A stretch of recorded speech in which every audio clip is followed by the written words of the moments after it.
programa Educare mais uma vez com você e hoje esse mês de aniversário do programa Educare que completa 2 anos aqui no canal Net Cidade. Então, mais especial o nosso programa hoje, 2 anos com o nosso trabalho aqui, levando sempre informações interessantes, referentes à educação, sociedade, comportamento. E hoje nós vamos falar sobre algo muito importante, principalmente para crianças e jovens, sobre adoção. Eu recebo Mirtes Totti, que é psicóloga judiciária e atua na Vara da Infância e Juventude na comarca de Santo André. Tudo bem, Mirtes? Tudo bem, Luciana. Prazer recebê-la aqui para falar desse assunto que as pessoas acham que às vezes é muito complicado, que é uma coisa muito difícil e às vezes nem vão atrás para saber, na realidade, como funciona a questão da adoção no Brasil, né? É verdade, a adoção é muito comentada pelas pessoas, pela mídia, mas quando querem adotar, como fazer, a quem procurar? O primeiro passo é buscar, junto ao Fórum da cidade, a Vara da Infância e Juventude. Tem cidades que têm poucos habitantes e esse fórum é regional, mas sempre procurar a Vara da Infância e Juventude no fórum. Preenche uma documentação, providencia documentos e é aberto um procedimento que se chama processo ou autos. E nesse processo que se conta a história dessa pretensão da adoção. Um outro procedimento a seguir é passar pela equipe técnica, que são os psicólogos judiciários, assistentes sociais judiciários, que vão avaliar, ajudar os pretendentes na reflexão desses assuntos, desses aspectos tão importantes que envolvem a adoção. No Brasil, qual que seria assim, qual a criança, o tipo de criança que é mais procurada pelos pretendentes? A gente diz pretendentes, né? Uhum. Porque não precisa ser necessariamente um casal para adotar. Podem ser pessoas sozinhas, tanto homens quanto mulheres. Podem ser casais heterossexuais ou de relações homoafetivas. Uhum.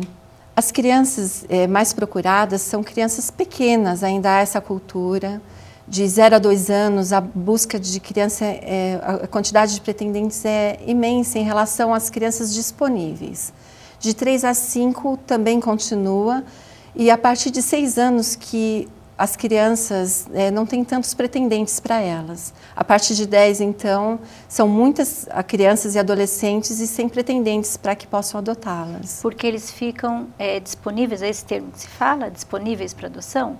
As crianças que estão no abrigo nem sempre estão disponíveis para adoção. Porque se tem essa ideia, né, que a pessoa, eu vou lá no abrigo, vou escolher uma criança, né, porque tem aquela coisa, eu vou me criar um vínculo, aquela vai me chamar a atenção e aquela que eu vou querer adotar. E não é assim que funciona. Não, nem é indicado que a pessoa vá até o abrigo, porque a maioria das crianças, 90 e tantos %, não estão disponíveis para adoção.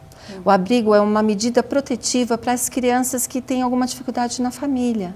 Então, elas estão no abrigo enquanto que a família está sendo trabalhada, está sendo encaminhada para tratamentos, está tendo algumas intervenções. A partir do momento que ela é colocada à disposição, através de um acompanhamento, que pode durar até 2 anos, que ela pode ser colocada em família substituta. E, nesse caso, é consultado o cadastro de pretendentes de adoção da cidade. Algumas crianças mais velhas estão no abrigo porque elas já foram mais velhas para o abrigo. Okay. Houve uma situação familiar mais difícil, de um momento de vida que elas já estavam com uma idade já de difícil colocação em família substituta.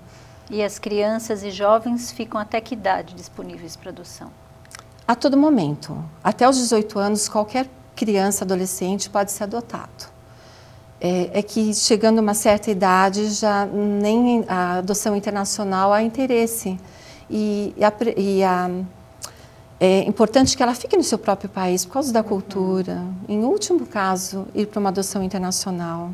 O objetivo principal é que ela permaneça no país de origem. E sempre os pretendentes, eles são indicados para crianças da cidade onde eles estão ou tem um cadastro do estado ou nacional? Existe o cadastro na cidade. Então, as pessoas se cadastram na própria cidade onde elas residem. E esse cadastro, após a habilitação, ele tem validade para o estado onde ela reside e a cadastro nacional. Então, quando aparece uma criança disponível para adoção, é primeiro consultado o cadastro da própria cidade. Não conseguindo um pretendente que, que deseja o perfil daquela criança, que é consultado o cadastro estadual. E não tendo no cadastro estadual, que se vai para o cadastro nacional. A prioridade sempre é na própria cidade da criança e do pretendente. E como que é isso? Vamos supor que eu fui lá, fiz o procedimento, entreguei os documentos. Em que momento que eu conheço essa criança? Existe essa apresentação para ver se tem uma empatia entre os pretendentes e a criança? Qual que é a etapa? Eu fui preencher os documentos e depois surgiu uma criança da qual eu preencho assim, os requisitos que eu preenchi, né? E como que acontece depois? O processo de habilitação, para a pessoa poder conhecer a criança, ela tem que estar habilitada.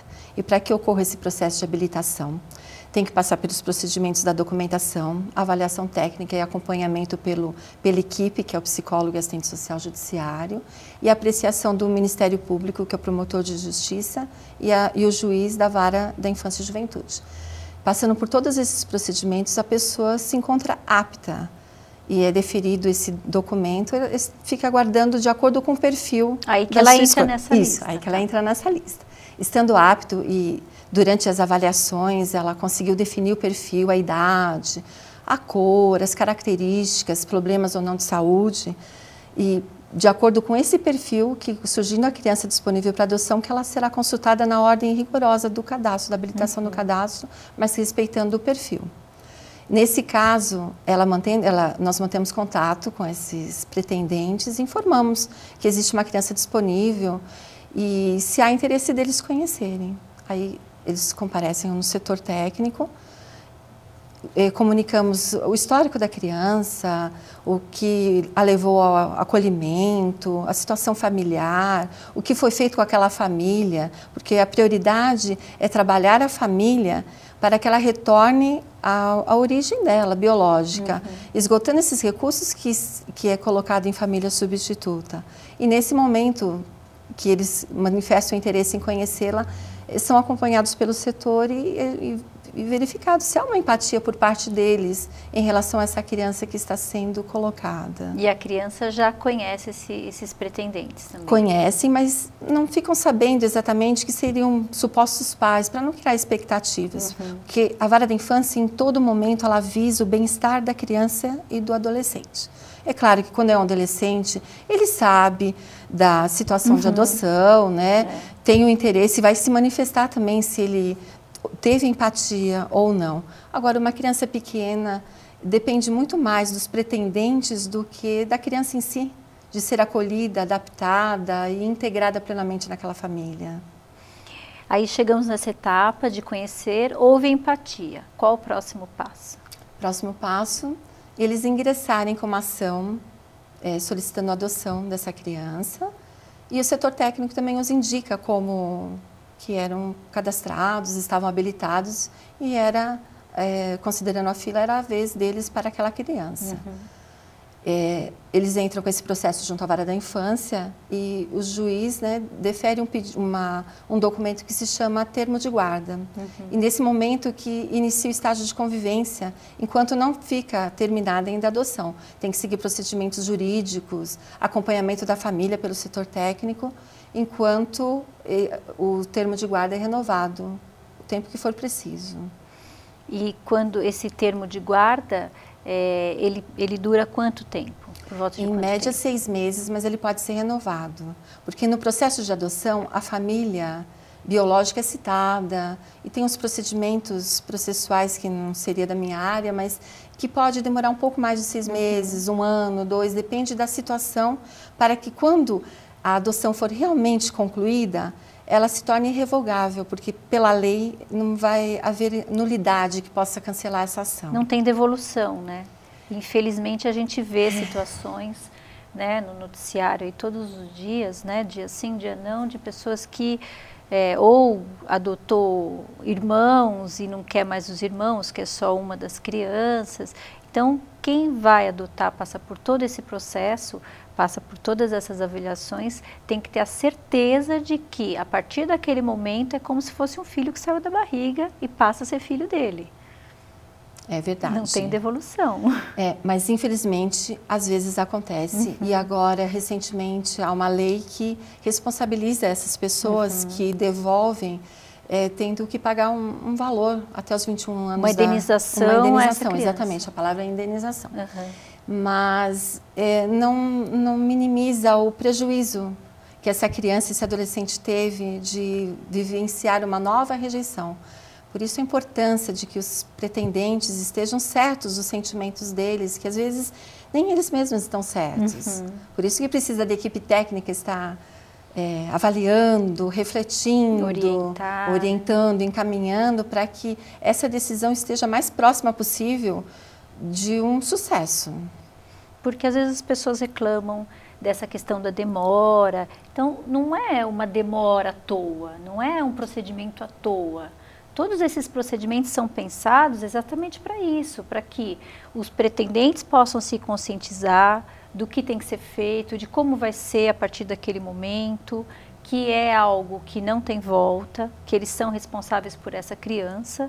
Então, é importante seguir as etapas para que realmente tenha sucesso essa nova formação, essa família, né? É verdade. E às vezes, muitas vezes, essas pessoas chegam no judiciário para adotar uma criança, já tendo passado por anos de casamento, tentativas de tratamentos frustradas, e a ansiedade está tão grande que a adoção é o momento... Parece a última coisa a se fazer é a adoção, né? E tem que ser rápida. Nós estamos aqui falando sobre adoção, vamos para um breve intervalo e voltamos já.